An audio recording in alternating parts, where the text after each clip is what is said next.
ายเจดีย์วัดดีเดินกาวมาจืนเงินไหลมาเย้าหกคำหกวันเหมือนได้จังเป็นมีจังเมทาจังคำไปเสียงกำสุดหมุนว่าเอาเฮ็ดเป็นอาจอมมันเสียเอาแหละจังเป็นมีจังว่าทาจังออกเมทาจังเลี้ยงเขาจะเต็มดุงดังล้างเจ็มญาติพี่น้องหูพ่อปกป้องตีมาหกหลวงการในสลับสลาในวันเหมือนได้สั่งเดมิแต่พวกบ้านมันทราบพระราชเจตนาสถาเปิดคืนข่าวสาวเสียเอาแหละมาเห็นการหลุดการหลุดการปั่นเจ้าที่เงียนขันเงาของมีเท่าจางค้างตีไรเสียงกล่าวสุดหมุนกว่านั้นว่าเจ้าหนังไหนเสียเอาแหละเมื่อเหลียวอ่านเป็นวิเงียนขันเงาของมีเท่าจางค้างนั้นกว่ามีอยู่ดีหลายต่อหลายเสียงหลายวันหลายเมืองหลายในกอดย่างดอกมาห้าผู้สาธุอนุโมทนาห้าเอาผู้สู่ความดีจำเฮาขาเนยสลอบสาระยองวานาบาดแบบไม่เสียกำสังวาไปผู้ใดยิ้มในก่อย้อนผิดมาเผาคุณวีโลสีนาเมืองแปดนาเมืองเขาเจ้าเสียงก้าอีกบ้าตะวันตะเมืองตะอื่นตะย่องตะการตะเจ้าเฮาขาเอาข่าวลีได้กระบอกอาลาดปันมีเงียนขันเอาของเมทาจ้างคำนั่นอะไรมาข้าเอาผู้สู่อาโยอะไรสาธุอนุโมทนาข้าเอาผู้สู่อายุจอมเฮากาเสกรรมดิกาการเนี่ยเฮาขาดอาเสกรรมหลงเสียมันตัวดิบตัวตายเฮาขาย้อนความกันรอพระญากันรอร่างญากันรอสังขารญากันรออภิยนาดอสัมญาสามปายทัพขันสตนาปุงสามปายทัพขันกินซาศีลาหาปากำหนึ่งดิกาองค์ธรรมบุเสมิสาธุธรรมังบุเสมิสาธุสังฆังบุเสมิสาธุโอกาสาโอกาสาโอกาสากายกรรมวาสิกรรมมโนกรรมนังกาโดเฮโสปาเจ้าแก่เป็นตับตุสะเลเคเมือกล้ำลางเมาจังเมาแจกอาเปียลายเมียวเจอนานอาโยบุญตักเปปากเอาหายังในดังดีพระรายตนาดารายตนาสังขายตนาดังดียตนาเจ้าเมียสามเบิกเจอนาพามายังโกโกโทโกงต่อปูต่อโคการวานใบเฮาไลผลถึงปัจมาตุติยาตติยาปอกหนึ่งสองปอกสามเข่าโคเข่าโยกมือคือต่างการฝังสี่เสบุญเตนามอยันกันดอไว้ที่เขา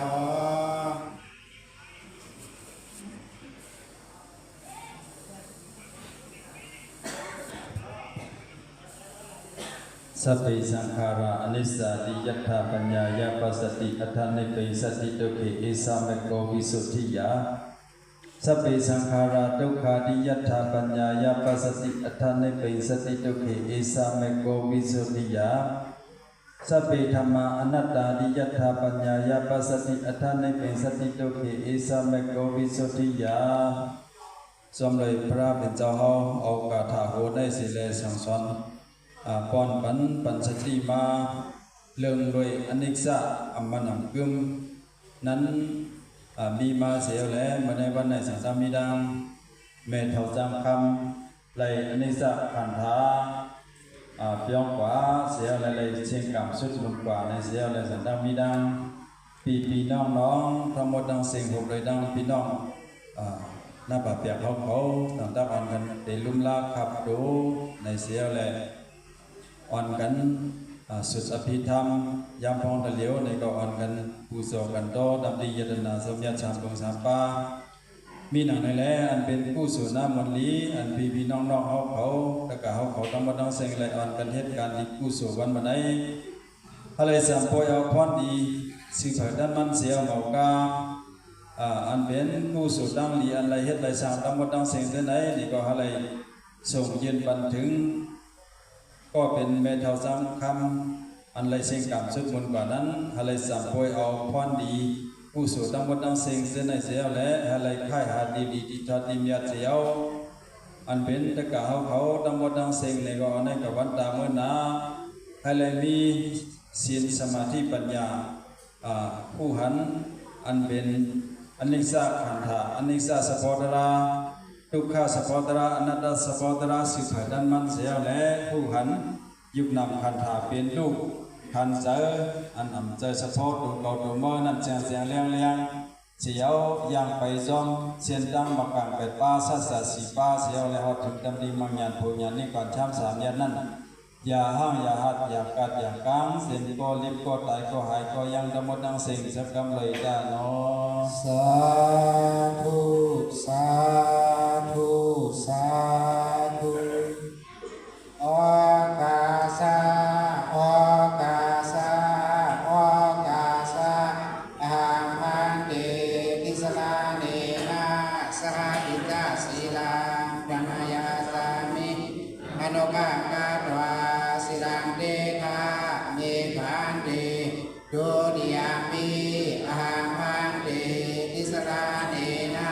สหปิตาศีลังปนายาสามิอนุกาคาตวาศิลังเดธาเมขันเดตาติยามิอาหังเดติสลาเนนะสหปิตาศีลังปนายาสามิอนุกาคาตวาศิลังเดธาเมขันเดยมหัมวัดามิสัมวาดิธามาคันเดนะโมตัสสะภะคะวะโตอะระหะโตสัมมาสัมพุทธัสสะนะโมตัสสะภะคะวะโตอะระหะโตสัมมาสัมพุทธัสสะนะโมตัสสะภะคะวะโตอะระหะโตสัมมาสัมพุทธัสสะนะโมตัสสะภะคะวะโตอะระหะโตสัมมาสัมพุทธัสสะพุทธังสรณังกัจฉามิธัมมังสรณังกัจฉามิสังฆังสรณังกัจฉามิพุทธังสรณังกิสามิธัมมังสรณังกิสามิสังฆังสรณังกิสามิตุติยามปิพุทธังสรณังกัจฉามิตุติยามปิธัมมังสรณังกัจฉามิตุติยามปิสังฆังสรณังกัจฉามิตุติยามปิพุทธังสรณังกิสามิตุติยามปิธัมมังสรณังกิสามิตุติยามปิสังฆังสรณังกิสามิตติยามปิพุทธังสรณังกัจฉามิตติยามปิธัมมังสรณังกัจฉามิตติยามปิสังฆังสรณังกัจฉามิตติยามปิพุทธังสรณังกิสามิตติยามปิธัมมังสรณังกิสามิตติยามปิสังฆังสรณังกิสามิ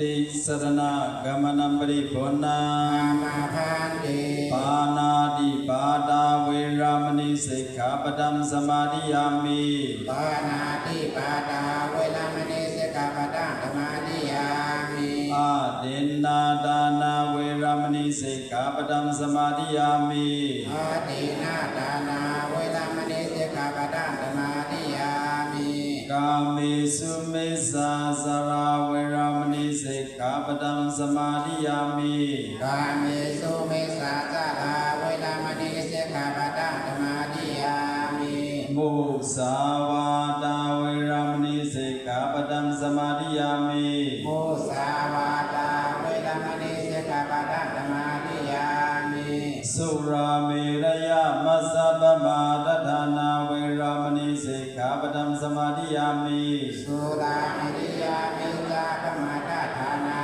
เวรามณีสิกขาปดังสมาธิยามิอิดัมเมปุญญังอิดัมเมปุญญังอาสวัคขยังวะหัมโหตุอิดัมเมดานังอิดัมเมศีลังอิดัมเมภาวนานิพพานัสสะปัสสโยโหตุอิมานิติสระเนนะสะปัสสะ สีลังดัมมัมดาดุกหัมกัดวะอัปมาดีนะสัมบาดิทา สาธุสาธุสาธุพันเดพันเดพันเดพันเดสาธุเงาเด่งผ่านหาภาตกาวิจารดานหันงามเงาเพราะว่าดังเสือดังมือเวียงเสียงยันแหงลอกก็สัพพะตระคัมภราเสียงลาสิกาวเตอร์พิลายควรสัตว์ปัดกันก่อนเจนำอันเป็นสุขได้วินิอภิธรรมาความทางแก่ต่อต่อสัญญำญาติตาดีดีดำพ่อปันชอดออกยานก้นต่างอยากพ่อหาอาพอเลยถึงปวดถึงมากลุยตามหน่วยมุนน้องเส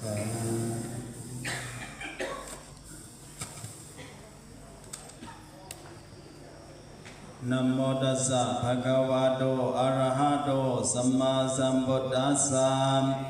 นะโมตัสสะภะคะวะโตอะระหะโตสัมมาสัมพุทธัสสะนะโมตัสสะภะคะวะโตอะระหะโตสัมมาสัมพุทธัสสะสัพเพสังขาราอนิจจติยัตถาปัญญายาปัสสติอัฏฐานิปิสติทุกขิอิสาเมโกวิสุทธิยาสัพเพสังขาราทุกขาติยัตถาปัญญายาปัสสติ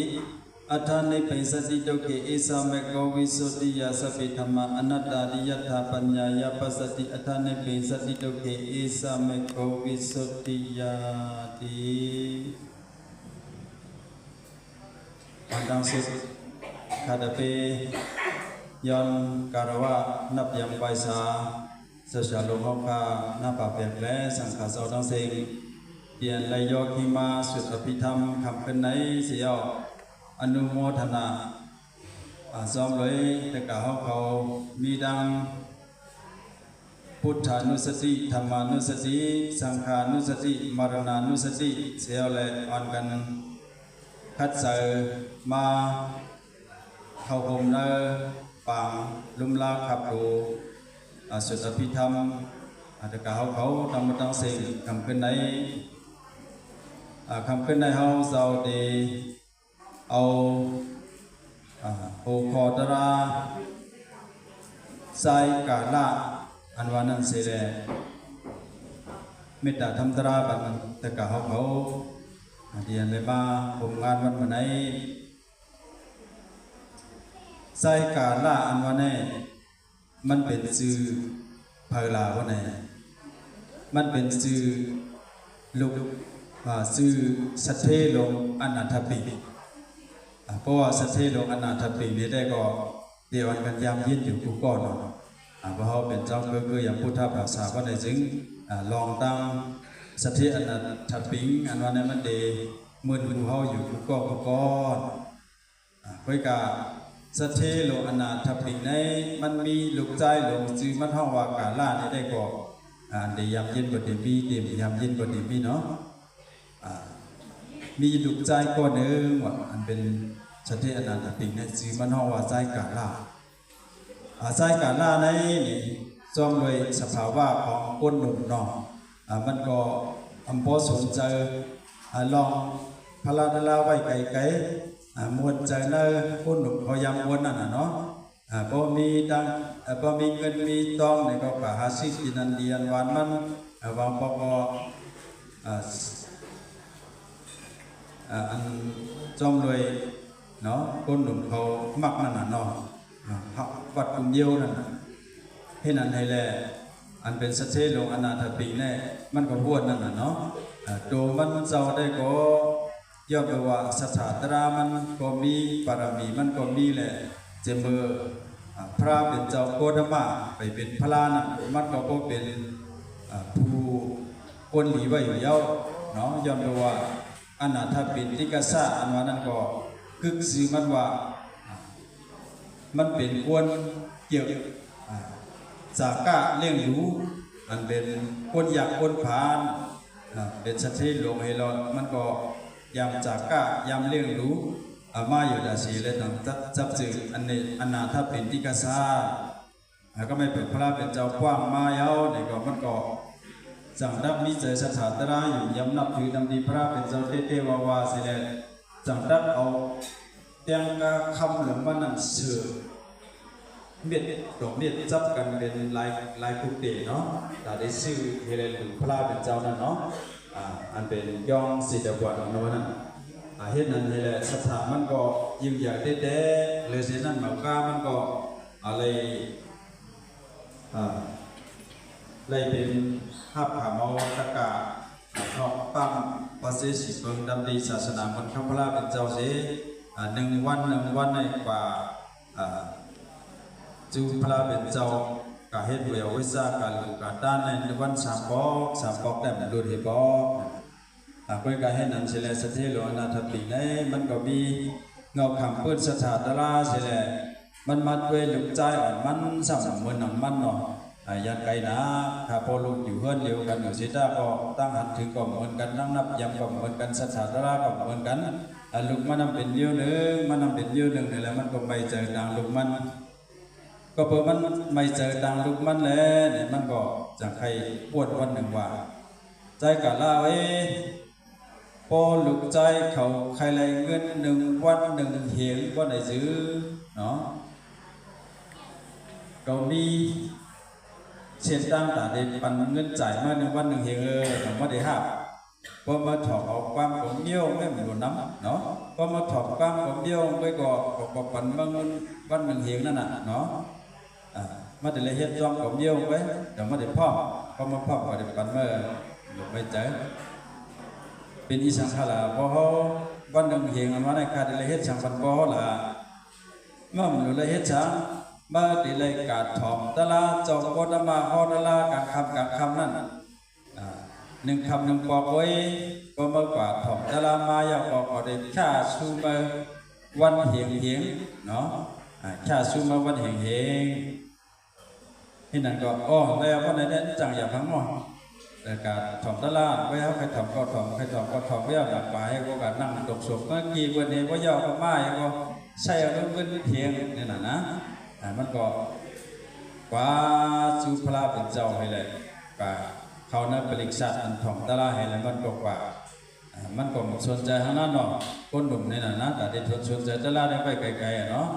มันขลายเงินเฮียงไงมันกว่านั่นน่ะเพื่อให้นั้นให้ได้พระเป็นเจ้าก็พูดว่าใจกาล่านี่มันเป็นลูกใจสัจเจโลนาทับปีเงินไหนมันมาถ่อมตะลาในก่อนดีว่าขับโปรที่กว่ากันให้เลยมันก็มาเป็นถ่อมตะลาในก่อนหูเพื่อการเป็นช้างมันมาถ่อมพอดีว่าเห็นนั่นเองก็คำหนึ่งมันก็สนใจหังตะลาเลยนะมันนำตกศพไว้ใช้ใบควายก็ย้ายโคมดังใช้ดังควายก็ใบดังใช้ดังควายนั่นน่ะเห็นนั่นให้เลยเปิดตะลาพระเป็นเจ้าสู้เจ้าก็เนี่ยผลลูกให้เลยเลี้ยงน้องเมื่อเฮือนพอลูกใจกับถ่อมตะลาพระเป็นเจ้ามามีละเงินพันเอามาแล้วเงินเฮงใช่ไหมนี่น่ะลูกก็เอาไปแล้วเลยเงินจ่ายก็ชอบมันเนาะให้นั้นให้ก็เที่ยงวันหนึ่งก็ให้นั่นเนาะเที่ยงวันหนึ่งก็ที่ยังกัดถ่อมตะลาพอตะลาสุดก็ปอกสายไว้มาดีเฮือนมาย้อนเงินดีพอก็ชอบให้นั้นให้แหละหลายคำมาให้นั้นดิกเผื่ออาจารย์คำหนึ่งมาพระเป็นเจ้าก็ชื่อหยัดด้วยว่าคำขึ้นได้เป็นคำขึ้นเตียนใจกาล่าอันเป็นลุงสเทอนาถปิงแน่ถูกดีเลยผู้หันตะลายเอามันก็เลยมาถ่อมอยู่กูคำเสียจ้าก็มันชวนเจอกูคำได้ก็บัวปารมีมันก็มีแหละก็ได้ฮอตะลาเขียดมันสิก่อนให้ก็ฮอเขียดเอาใจกาล่าอันเป็นลุงสเทอนาถปิงนั่นให้นั่นให้แลมันสวนเจอสีจ้ากับคำนั่นได้อยู่ไปอยู่มาทำเอาสวนเจอมาพระบิดาก็พูดว่าให้แลฮอมันสวนเจอมาเห็นถ่อมอตระเป็นพระบิดาก็นั่นให้แลป่องเจอมาหนึ่งลึกหนึ่งป่องเจอมาหนึ่งลึกหนึ่งป่องเจอมาเฮ็ดก็เฮ็ดมาเนี่ยเพิ่งเมื่อจำดีเลี้ยงมาบอกมันก็เอาป่องเจอในตระพระบิดาเต้ให้แลเอาเป็นโซดาบานเนาะขึ้นเป็นอริยโซดาบานกว่าก็ไม่ถึงขึ้นเป็นอริยโซดาบานกว่าเย้าในใจกาล่าเนี่ยมันก็เหมือนมือมันมาถ่อมตะลามากลางคำนึงเย้าเป็นก้นแห่งก้อนนึงเย้าเป็นก้นมีสถาเต็มทนให้เลยเป็นอริยโซดาบานเย้าเนี่ยก็มันมาขึ้นมาวนได้เกินเก่าเนี่ย เลยมาเป็นสัตเทลูกสัตเทลงอนาถปิงให้แหละอนาถปิงอันเป็นผู้มีใจศรัทธาเยอะกว้างในศาสนาก็ธรรมะมันคำพลาเป็นเจ้าในเนี่ยเป็นคนลูเตตันเตเกาซ้ำเจอจังนั้นเกายันไก่พระราชลาสังขารให้แหละเกาเอาใจก้นหนุ่มเกาว่าเฮ้มึงเกี่ยวนั่นล้อกี่มากกว่าหงเยาอันเกาเลยมาถ่อมตะลาในก็ย้อนเปิดโพห้องมีเจอมิตรด่าเนื้อเกาให้แหละเฮาก็เลยมาเป็นถ่อมตะลาพระราเป็นเจ้าในนี่ขาเมาเงินมันหนึ่งเฮงให้แหละปันเงินจ่ายเกาให้แหละชอบเอาวอดกับมากอันไหนไปกับมือก็ไปหู้ได้ไปหู้ก็เจอเย้ามือก็ไปหู้ได้ก็มองอะไรเงินจ่ายให้แหละเฮ็ดยังมาถ่อมตะลาให้ขึ้นมือให้ก็มือย้อนเงินให้กะหากินเกี่ยวเฮ็ดไหนกูวันทำในเด้อเจอเย้าเนาะไอ้เกี่ยวว่าพระเป็นเจ้านั้นมันเป็นอันหมันแม่นชื่อใจได้โลนี่เฮ็ดแหละเป็นเพราะว่าอริยะโสดาปันเสียมันก็ขึ้นไอตัวมันขึ้นเนาะโอ้ก็เนี่ยเป็นอันดีไอเดียว่าประกอบอะไรเงินเฮงให้อะไรมาถ่อมตะลาเนี่ยกำในแด่กำเอาเย้าเนี่ยก็เอามือเฮินนี่ก็อันเป็นโพเฮาปันเงินจ่ายก็นั่นกำเอาเย้านี่มันเตียบยัดเชียนใจมันบ่อกบ่อายให้แหละเผื่อไล่ตะลาเย้านี่ก็ตั้งมือมาให้มือเหมือนกันนั่นเนาะอีกสิริสมาธิก็นิ่มมันดีไหว้ปอกสายไหวมือดีเฮินนี่ก็จอมเลยเองสิริของอริยะโสดาปันเขาเลยไปมือไก่เผื่อมือเขากับหน้ามือหน้าเฮินนี่ก็มือกูวันเนี่ยมองพอเทิดไปเรียนกับจุ๊บพอเขาก็ยัดเงินจ่ายที่พอเขาก็อยู่น่ะเนาะเมื่อได้เดือนใจเช่นนั้นยาวเอาเองสิริสมาธินิ่มมันให้เลยไปยังไปลงเขามือหน้าเฮินลอยๆฝึกเขามือยาวนี่ก็ไม่สติอนาถปิงนั่นก็โอ้ลูกใจก็ในหลังละลายเดะมันไปเข้ามาได้เฮ็ดเหมือนในเหมือนกูปอมีอิสลินมันลิเดียวที่ก็มันเลยถ่อมเลยยินตราทูตรามยัดดีพระเป็นเจ้าให้เลยเอาปอกเจอก่อนเดียวว่ามันไหนเด้มันหลงพวนหมดเห็นมันออกให้ห้องลูกใจนั้นลูกใจไว้มาหิมโผในรู้มาแลมาเอาเงินจ่ายแลพอได้ปันเงินจ่ายมันกูวันก็ไม่ใจกะล่ากะจูปอกเราเองคู่ไปปอกเอาพอจบยี่จัวทีขาลูกใจเอายาวอีกขาเงินเถียงหนึ่งในมาในวันไหนข้าก็ปองเจอเนตราพระเป็นเจ้ายาวอีกขาพอห้องต้องไม่เจอจอกขายาวกำไรอันในลองตั้งเป็นใจกะล่าอันเป็นลูกใจสถิอนาถปิฎเนาะตั้งหันเนาะตั้งหันในโลกีเมื่อเป็นกุลปุถุสิทธิ์โยให้แหละเมื่อมาเป็นอริยะในมันเฟิงกันต่างหื้อเนี่ยเมื่อนั้นพ่อแม่ตะกะเขาเลยยินทำในเย้าเนาะมันเฟิงกันนะเมื่อนั่งหื้อล้าวันไหนเมื่อนั่งลองโลกี40ช้ำสาอันว่าในป้อเอาตาอริยะเขาด้วยเนี่ยเมื่อนั่งอันลีบวยดีหังโลเยาเนาะอันเป็นอันเฮาอ่อนกันมิ่งเมาให้แหละใครเลยเงินใครเลยคำใครด้วยอันหังลีใครนมอายอันหอมใครเลี้ยงอายสาอันหวานอันเจียมใครตุ้มเตออันอ่อนอันอ่อนใครอ้วนใครอันดีจับเจอทั้งหมดทั้งสิ่งที่ในพวกเอาหมักตาอริยะภาวะเดมันเป็นอันดีหังลีเหือลีจานเด้วะมันเอาอันเลยเสเลเป็นอันลีเมื่อลีจานมันไหนเมื่อหนังเข้าหาเลยมาดีเลศาลาหน้าป่าแปกคำได้ยาวเนาะเข้ามาย้อนเบอร์อีสานเนาะย่อเข้ามาย้อนเบอร์ตาเดมวนเจอในโลกีช้ำสาหาจะรู้เนาะเปิงหลวงมันอันเฮามามีอยู่ในจะหลอกศาลาวันมาในอิงเดอลองตั้งตีอันเมทเท่าคำไรสิกับชุดบุญเนาะจำได้กระบวนในแล้วมันอยู่กัน อีสังอีเดียวดังโลกีช้ำสาว่านั่นเนาะสังเจอว่าโลกีนั่นช้ำสาอยู่เต้ว่าไหนซื้ออันมียนนักกามเห็นนักกอมให้เลยว่างเหยียดลงจังไหนเนี่ยจ่องมันเต็มมีไรเนาะโลกีช้ำสาว่าไหนก็มันมีดอกมันขึ้นอยู่ก็มันเป็นอันเต้อันว่าอยู่ว่าไหนซื้อคำขึ้นอันเฮามาพบทบกันนั่นมีไรเนาะย้อนไปว่าโลกีอันว่าเนี่ยมันเป็นไหนก็เอาพอปอดปาลีพระเป็นสวาเดเอาว่าอันนิกซาเนี่ยเนาะอันนิกซาได้เฮาวันกันมึนชกมึนปากเฮาตาเสเนาะพอเฮาวันเป็นว่าเด็กขี่จามฮัดเชอร์นะครับว่าอันนิกซาเนี่ยวางบอกว่าอำหันตอนหลอกให้ได้กับขี้ลึกก็ขี้ลึกว่าอันนิกซาเนี่ยสมพอได้ว่าตาเสเนาะแต่คุยกับเขาบอกเจออะไรเรื่องอันนิกซาเนาะพอเขาบอกเจออะไรเต้ๆว่าไหนซึ่งเขาเต็มเหมือนจะหนังใจกาล่าสถิอนาถปิงเนี่ยมันป่องเจอเลยอันนิกซาเต้ๆให้แลมันจบไปก่อนสองให้เป็นอริยโสดาปัตนั้นก็เขาป่องใจเต้ๆเขาก็เป็นเหมือนนั้นก็เพิ่นได้แลทำขึ้นในที่อันเฮาเลยวันกันมาเฮแลมาเป็นการดีกู้สู่วันมื้อไหน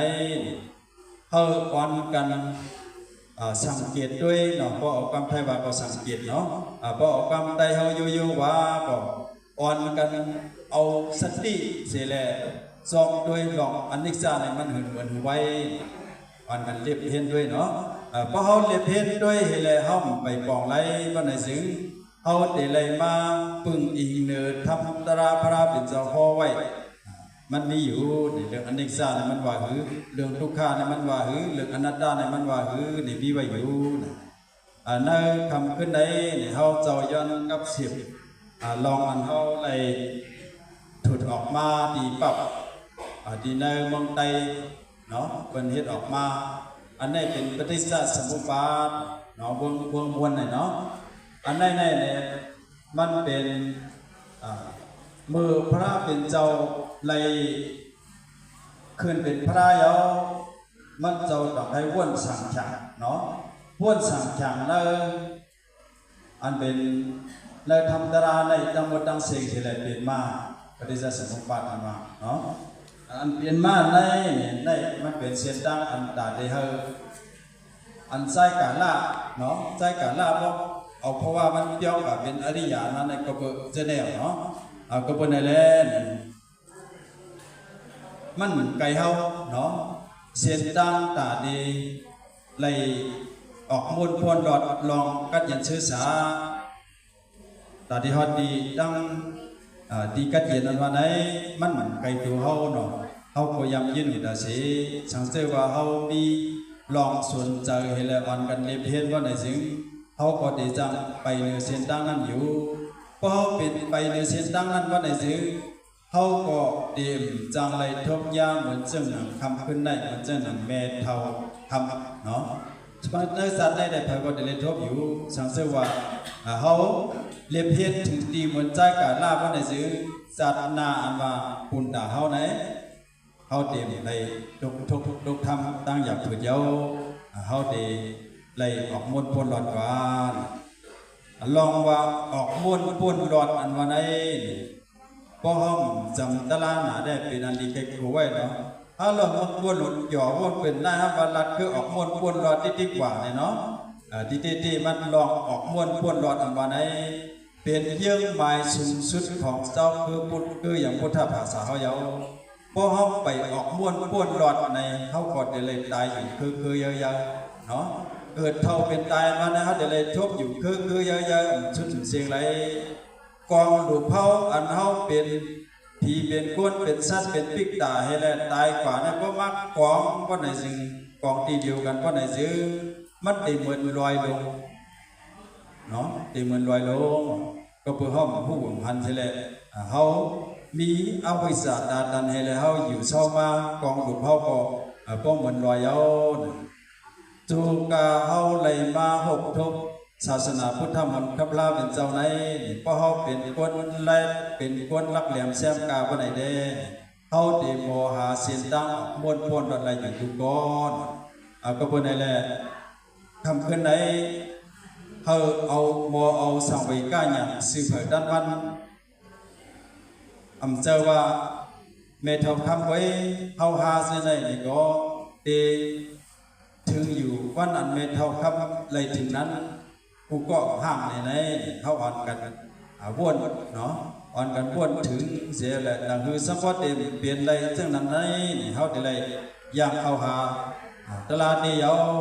อ่อนกันเลยสังเวยก้าหยังสืบเผยด้านมันเสียแล้วเมื่อนำในปั๊บอันเฮาเฮ็ดไว้เนี่ยเนาะเฮาได้เอาแค่อันอีกนึงเนาะให้อ่อนกันว่าซ่อมเนาะ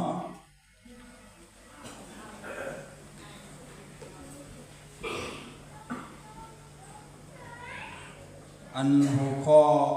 เฮาตั้งไว้ปันแดว่าพวกเนเซียนดังออกป้วนหลอดสังสราเนาะอ่อนกันว่าซ่อมเนาะพวกเนเซียนดังออกป้วนหลอดสังสราอย่าซุ่มอันหลีอาญาคีอันให้ค่ายรวยเป็นลูกหันหูสัตสายิบกำกว่ามือไปหูในเนเปินพิษผู้มาอีกหนึ่งเนเศร้าเก่าเผื่อผู้เหตุผลอายุหลอดตั้งไม่เยาลอยด้วยเฮอหันเป็นลูกชูเฮอหันต่อโปจับอย่าค้างมันได้สุดเป็นลูกสุดก่อนิพพานพุทธเย้าเป็นลูกในทุกขาสัสสะญาณผู้มักกะสัสสะอันตายกว่าสมุทัยสัสสะตีขันธาอมินั่นนิโรธาสัสสะเป็นลูกผู้แสงแห่งยศหมดเจนเป็นลูกผู้แสงแห่งยศหมดเจน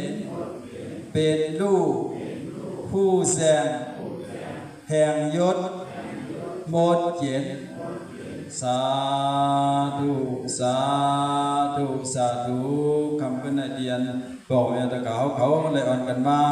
ผมเอาสังเวยก้าญาณอันลิกษาญาณตำดีปังสะเมทองคำวันมันไอเฮาเลยเซียวผู้หันเป็นลูกสุดสืบเผยดันมันเสียวแล้วเฮาเลยคำถึงเพราะว่าอริยากว่าเมื่อนำไส้กาหน้านั้นเสียวไว้เป็นมาเนี่ยก็เฮาหาดังหมดดังเสียงอะไรผู้หันสัสสีปาตราลิมยานั้นเสียวเลยฮอดถึงตำดีมังยันโพญานนิปัญชามสามยานั้นอย่าห้างอย่าหัดอย่ากาดอย่ากังอุโกกุกนสักกรรมเลยดานอสาธุสาธุสาธุ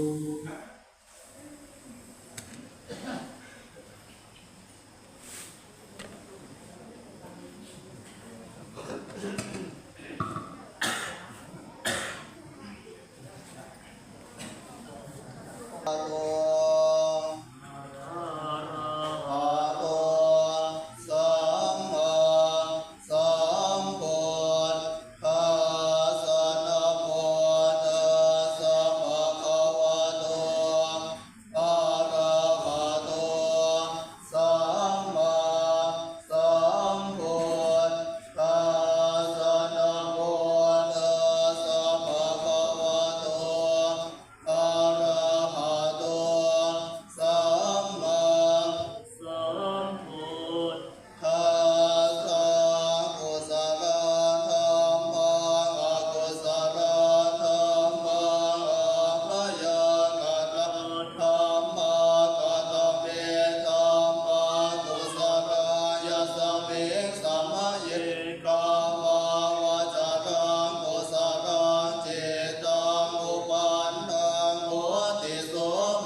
ถาวริวหาภูราปริปุเรนติสาคัตลังเอวะเมวะอิโตตินังเมตานังอุปกปปติ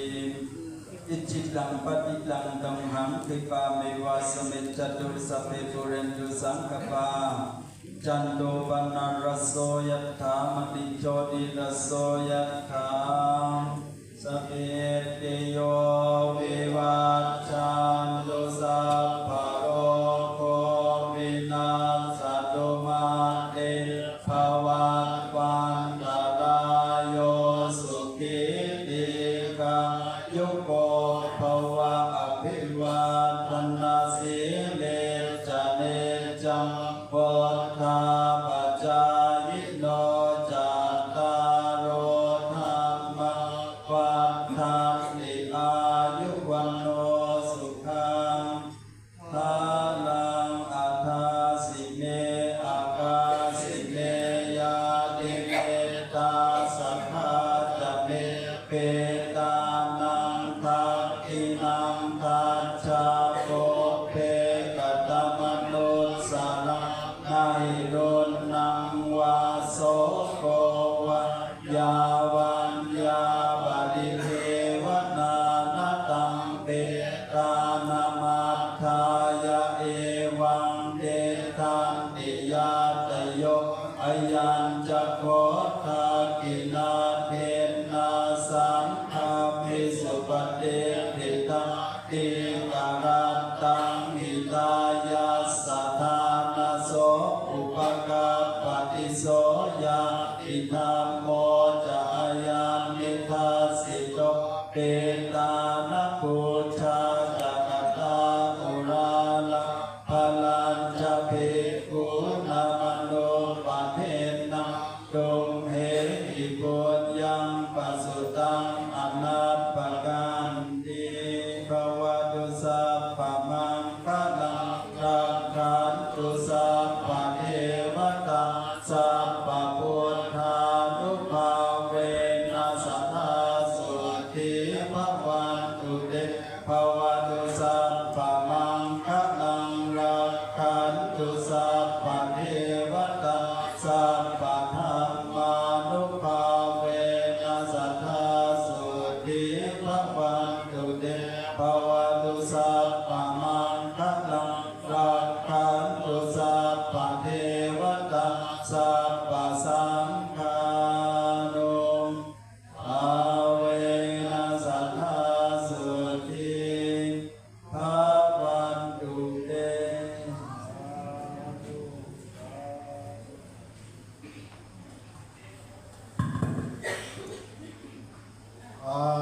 และแม่อาการตั้งใจตั้งหนอยันว่าแผนกันต่อสังขารจุ่มเพื่อนกันโอ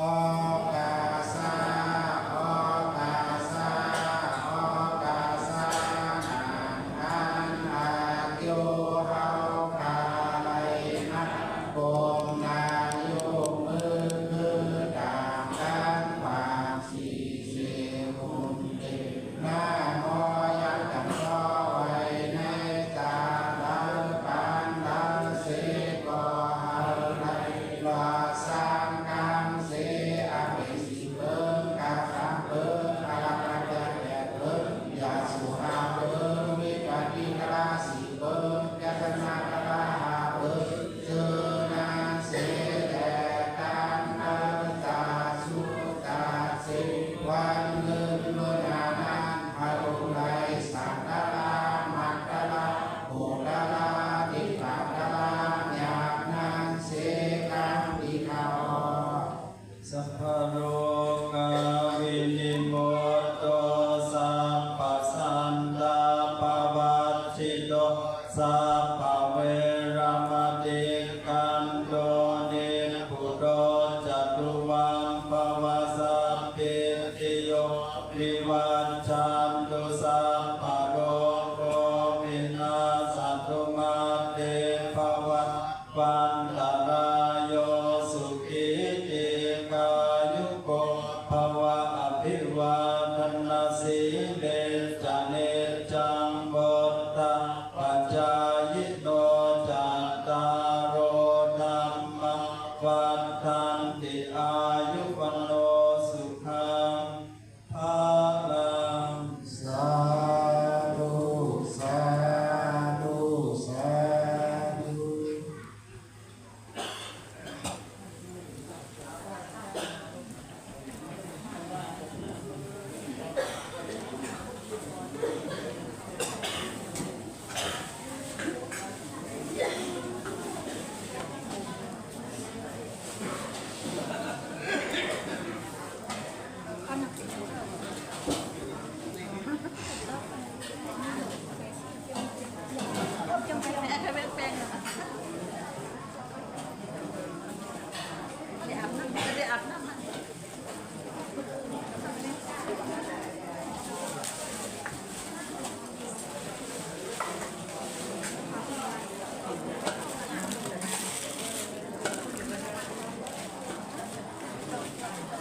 อะไร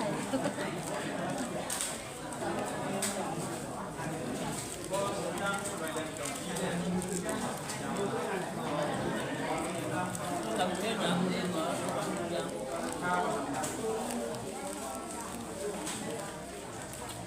问题可办了，有没有啊？问题可办，有没有啊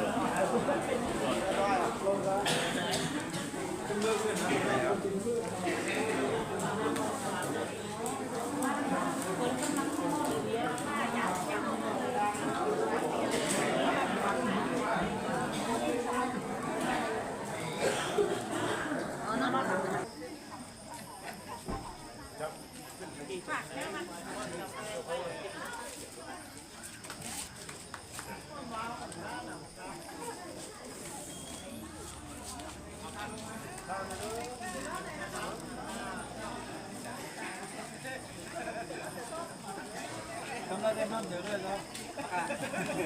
trong có trắng lặng chỗ xỉn lặng đây là cắm quân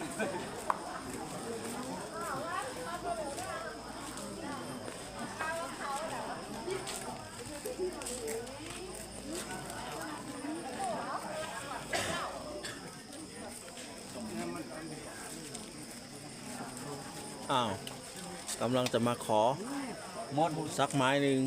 ไม่มีละไม่ตัวอ่ะ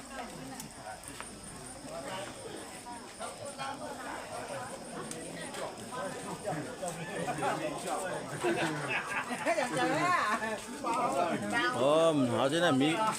มีไฟออกนะมันจะก้นมีไฟออกนะก็มีไฟกันทุกคนแล้ว tăng này thầu lại đi đi theo là đông đi tiêu là hiểu đi tiêu nè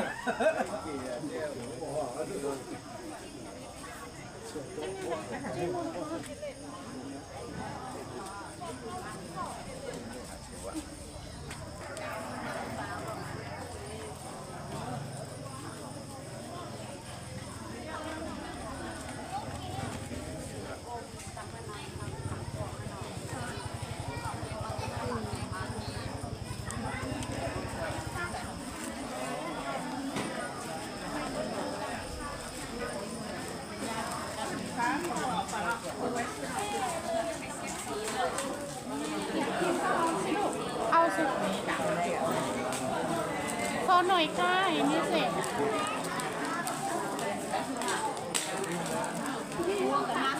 อ๋ออ๋อ แน่นอนเมื่อน่ะเมื่อน่ะมากขึ้น